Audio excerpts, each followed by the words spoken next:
Bonjour, je m'appelle Bertrand. J'ai investi dernièrement dans les nouvelles Swift et je me suis rendu compte à l'utilisation qu'il y a énormément d'alarmes et c'est très déplaisant.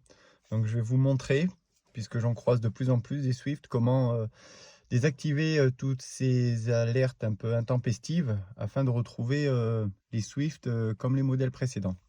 Tout d'abord, il faut démarrer la voiture. Ensuite, ça commence par la désactivation du Start and Stop en appuyant d'une manière brève dessus. Et on voit que le voyant orange confirme qu'il est enlevé. Ensuite, on va prendre sur la deuxième rangée de boutons, on va appuyer 3 secondes jusqu'au bip. Voilà, et on voit par le deuxième voyant qu'il est désactivé. Et enfin, la troisième commande en haut à droite. Alors ce bouton de commande a 3 fonctions, soit on appuie dessus, soit on tourne à droite, soit on tourne à gauche. Donc déjà dans un premier temps on va appuyer dessus 4 secondes. Voilà, on a un sous-menu et on tourne à droite pour aller jusqu'à TSR. Une fois qu'on est sur TSR, on valide en appuyant et on a un autre menu et on voit reconnaissance panneau signal, on appuie dessus et on passe en tournant à droite sur désactiver. On valide en appuyant et il passe en bleu et effectivement on a le dernier voyant qui est allumé.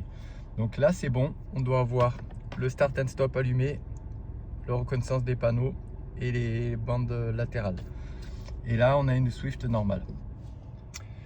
Donc voilà, c'est pas long, ça prend une dizaine de secondes, on est obligé de le faire à chaque démarrage. Et quand on a l'habitude, ça va assez vite. Je vais vous montrer. Alors c'est parti, démarrage. On commence par là. Hop. Le bip du deuxième. Il faut que le signe Suzuki soit allumé pour pouvoir faire la troisième fonction.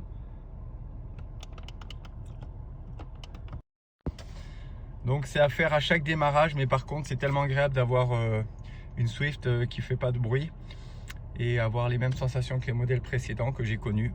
Donc voilà, j'espère que ça va vous servir. Si ça vous a plu, vous pouvez liker. Et si vous avez des questions sur des paramétrages, je peux vous répondre parce que j'ai un peu étudié le problème. Allez, à bientôt, au revoir.